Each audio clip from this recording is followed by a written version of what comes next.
Hello everybody, welcome to Astra Lost in Space episode 8. They just keep putting a big thing. Like, it's good throughout, and then at the end there'll be just a big thing. And the big thing is what keeps you watching, and it's infuriating in the best possible way, because it's like, oh, I've got to wait a week now. I'm amazed this show has gripped me as much as it has, considering I almost didn't watch it. Man, I should just like not watch anything, because generally the stuff I almost decide not to watch, or I decide not to watch, is like the best stuff. So I everything I'm like got vague interest in, I should just watch, because it's generally going to be really good. But anyway, let's get on with this episode as always. I liked it. It was honestly, despite what was happening, it was honestly more of a calm episode. I would say that a little bit, yeah. Until like the end, and then there was a bit like at the beginning, and there was a bit, on the most part, pretty calm. Let's get on with it. So the episode begins. They've just found that blonde woman in hibernation. I was going to say hyperspace, that's a different thing. Hibernation. She wakes up and he's like, finally I can go home. And I was like, ooh, well. Oh, I've got some bad news for you there. But yeah, then her name is called Paulina? Paulina? Polly. Call her Polly.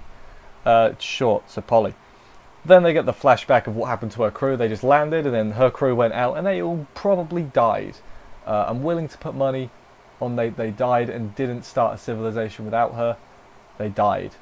Yeah, they never came back. Their mission, I guess, they were looking for habitable planets. Because habitable planets you can live on. Easy for me to say. But of course, then they crashed and everything. Then they're having banter, the rest of the crew. They're doing their old positive thing, and they make her laugh. It's like, oh yeah, I can't wait to go home. And they're like, well, our ship's broken, we're not going anywhere. And then she's like, boom. She passes out. She shuts down. Emergency shutdown. You know, she's been through some stuff. Passes out. While she's passed out, she's still in the chair. Arie's like, you know what, guys? I've got an idea. Let's take part of their ship and put it onto our ship. And they're like, you know what? Love that idea. So then they get to work on that. Kanata tells Zach tells Zach, I remember names, that hey, when I get back I'm gonna buy a ship within 7 years. He's like, idiot, you can't buy a ship by the time you're 24, stupid. So he's gonna buy it by the time he's like 23. He's gonna be like, beat you by 1 year, yeah. Yeah, I'm not gonna do that thing. No, let's never do that. Polly's woken. She's woken up now, and they've told her, "Hey, we're fixing the ship. We're gonna be able to get away." And she's like, "Okay, I'm in a calm mood now." And she's like, "What year is it, by the way?" "It's 2063, my dude." And then she's like, "What? It's 2063? You're telling me nothing happened?" And I'm like, "Oh no." Oh no, there's an invasion or something happening. And then after that, she's left alone. She starts praying. So maybe I haven't read the Bible. I'm not religious. Is there some sort of world-ending event in like 2050 or something? 2060? I don't know. It's probably not. It's probably just something that's been written in for this, and not something that's in some existing thing. But it's worth questioning, because she prayed, and that's like the link I could find, I guess. But yeah, they fixed the ship. Hooray! Now they've got to get food, because they haven't really been doing that. They've been a bit distracted. So we learn about the plant creatures. I don't know if they're the planimals. Plants and animals. Planimals. That's genius right there. So basically block off the light, the photosynthesis, and they'll stop moving. Kitare does that, but then Zack shows up and is like, I'll help out, because you suck at this, basically. Kitare then gets mad at Zack for not realizing that she likes him, and because he has this super gormless face, he goes like that, exactly like that.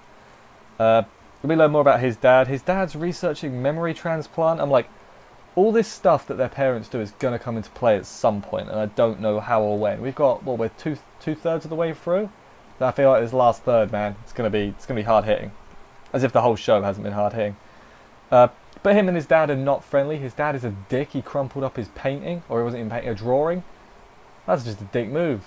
Zack's dad, I hate you. Was he even at the meeting? the meeting with the other parents? I don't remember. I don't remember if he was or not.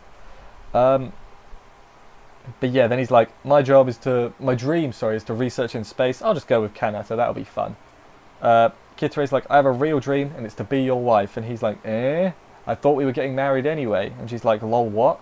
It's because they promised when they were kids. It was pretty funny, this part, honestly. And then super monotone, he's like, I've always loved you. And yeah, then REA's like, today, in her little narration bit, she's like, today they agreed they're going to get married. So it's like, oh, that's a nice resolution, I guess, to this little plot. Yeah, fine. You know, it was played mostly for laughs, but I was fine with it. You know, I feel like it's way more in character with these two. Like if he'd suddenly turned around and been like, oh, like yes, you know, I'm thinking about you so much all the time. That's not his character. That would have been out of nowhere, and it would have been like, oh, all right. But no, I liked it. This was fine. I liked it. Like I said, this is calm. Like this is basically the main conflict of this episode. I know there's a bit later on with some actual fighting, but this was like not even a conflict. The main thing, I guess, of this episode was just these two, and that's fine. You know, not everything can be high action octane and all that, but yeah, I thought it was a fine resolution to this little plot point. They fix the ship and they're about to leave, but before that they fly out to where Paulina's crew was last, I guess where she got the last transmission or something from, I don't know, I blanked this part. So they go to the place where they lost contact with them, found the rover, found a dog tag, look around at all this strange rubble on the floor, she's like, run away! And then some, I don't know what the spike plant things pop out and start attacking them. But one of them's got a dog tag, like on it, like around its neck, I guess, neck of a plant? That's a thing, yeah, plants have necks. So Kanata, what's that sport? Is it pole vaulting? I think it's pole vaulting, where you like get the stick and go, huh? Like that. Exactly like that. He did some of that, grabbed it, and then they leave the planet, everything. Hooray, everything's going well. They're on the ship at the end. Kanata's anti-gravity shoes are fixed. Remember then? They broke in the first episode, I remember. No, they're fixed now. Shenanigans ensue with some cake and, like, all the buttons end up getting pressed so everyone starts floating. It was mental stuff. They're going to throw a party. Kitare's looking through the medical thing for when they were doing blood, and they're like, huh, me and Funi have exactly the same blood. That's pretty weird. Zach, later on, is researching stuff on the computer, and he's looking things up, and he's like, huh, I figured something out. So he tells Kanata that Kitare and Funi are the same person. Clones, man. I knew it.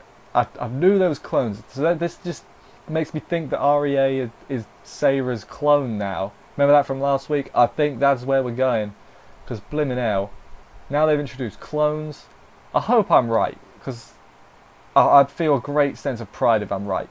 If I'm wrong, I'll be like, you befuddled me, and that's fine too. But like, I like being right.